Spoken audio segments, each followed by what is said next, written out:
What's up? I need to hijack your meeting. Oh, okay. I need a coach. Uh-huh. I'm pissed. Tell me. Help me.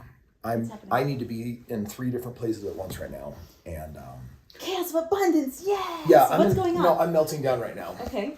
I've brought 5 new deals to the table for Investor Club, and 2 of them this morning are bailing. And they are sick deals. And I get it. I've got Roland Frazier on my shoulder saying, Kris, less than 1% of all private equity deals go through. But my close rate is way higher than that. And at this point, I'm upset. I've spent months cultivating these relationships, and I have these men behaving as boys that are backing out because they're scared. Have you ever wanted a multimillionaire to step in your shoes and give you perspective on what they would do if they were you? Well, guess what? I am pausing my podcast for this brief moment to make sure you have access to my cell phone, because you can text me, Kris, I want a free game plan. Literally just text 385-217-3477. And I got news for you. You can ask me a question about anything. You can ask me a question about life, the meaning and purpose of it. We can talk about finances, business, real estate, marriage. If you got a question, text me. Let's jam. Both canceled flights. Money out of my pocket, developed the pitch deck, pulled everyone together, had a fly-in, got the whole team on board, lined everything up. And now he's just scared and he's backing out and he's not using his words. He's using passive-aggressive communication, which doesn't work for me, which means he doesn't respond for days and then he drops an email. And the day of, he's like, I canceled my flight, I canceled my car rental, I am not coming in town because of these 5 things. And I'm like, you could have called me. And on these 5 things, we could have addressed them. And by the way, on 3 of the 5, they don't even make sense. You just don't understand because you're not using your words to communicate. I'm not worked up. It's okay, keep venting. What else? Dude, and then the second one yesterday, like, we have gone, I've lined up this private chartering airline company, and I am blowing it out of the water. I'm bringing my commitment. I've lined up the money. I've lined everything up. And the operator is getting stuck on tiny little details that he just basically, this morning, he just said, hey, I'm canceling my flight. I'm not coming in town. Let's spend more time working on it. And my response is, you don't get more time. I gave you my best deal, and you negotiated so hard to have a win for you and less for me, and I was still going to take the deal. And our partner literally flew private in town, which, costs $20,000, $30,000 to be here. And we're showing up empty-handed with him just saying, I've bailed. 2 men, same issue. I'm playing with amateurs. And I'm pissed right now. I got to connect with you. I got to give this motivational message to the sales team.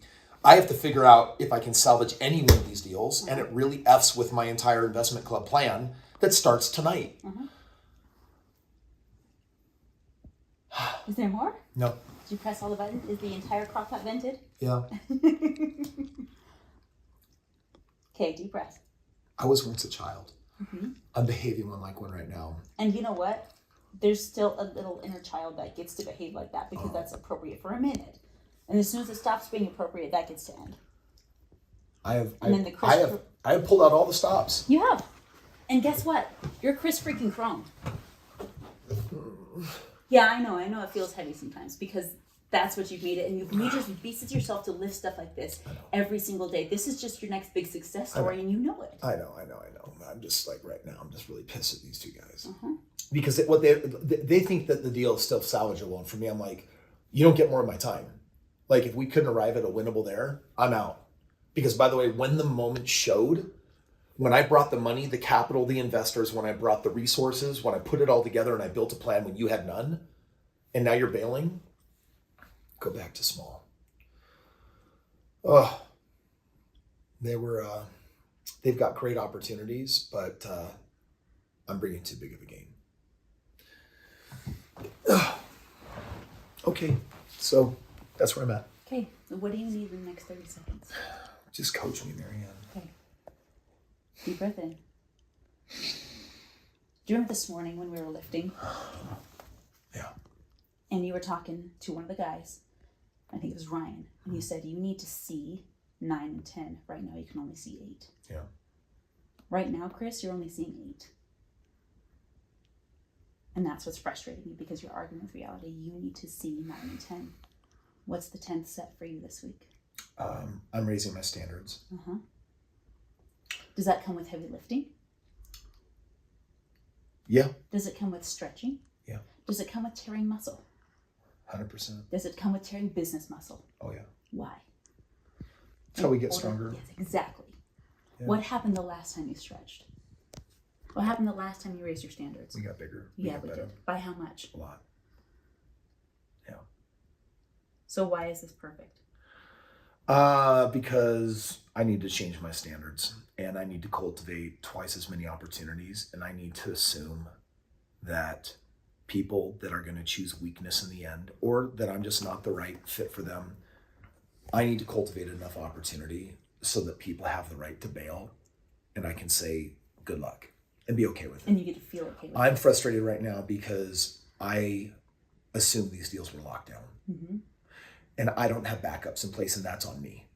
And I'm pissed. I'm not pissed at them. I'm pissed at me because I thought I was going to come in at the finish line barely with everything I needed. And now I am falling short because I'm just saying I'm falling short from something I didn't know, or that I thought that I could play the private equity game more successful than the others with a closing rate that I wouldn't have to deal with this. And the reality is, what I need to learn is that I get to cultivate twice as many opportunities, and then when friction arises, I choose out instead of having them break up with me. When I sense the friction, I get to say, I have an abundance of opportunity, I'm breaking up with you. Mm-hmm. That's the lesson. Oof. It actually feels really good. How much easier does that sound than chasing and chasing and chasing? It means I need to adjust my expectations to create bandwidth for doubling down on opportunity. But the lesson must be that I need to be able to, whether they choose out or I choose out, I need to be smart enough to cultivate enough opportunity. Okay. Can I offer a suggestion? I'm inviting you to change the word need to choose. Choose.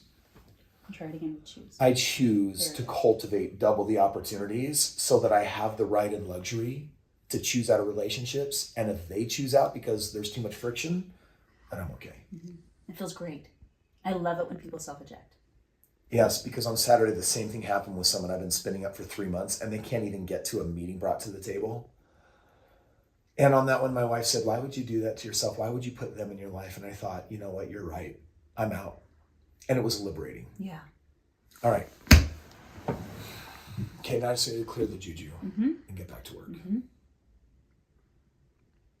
I'm sorry. I'm sorry that we're not a fit for each other. I'm wishing you guys absolutely the very best of luck. I hear that you may want to renegotiate to see if we can arrive at something. I don't have the bandwidth for that. I think I gave it my best shot. And if this doesn't work for you, I'm out. Thank you for giving me the gift of your time, the privilege to entertain an opportunity. And while we're not a good fit, that just means there's something better for you guys. Better for you. Best wishes. I forgive me for not cultivating adequate opportunity for what I needed at the finish line.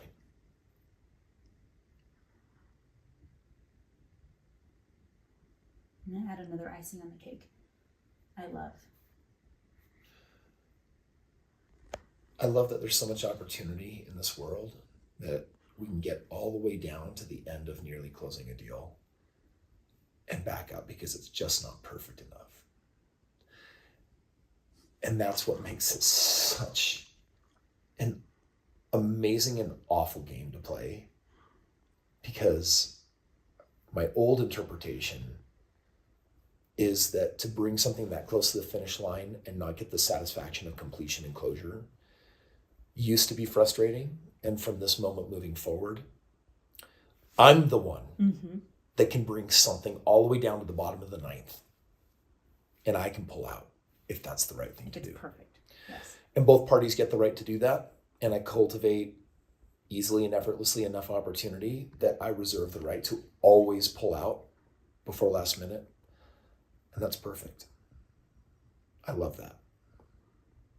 That's what I needed. I might be back for a few minutes to prepare for the upcoming meeting. I'm going to let you and Carson handle it. Yeah, we have a lot of good news this meeting. It's all written and ready for you on the board. Thank you. Celebration time.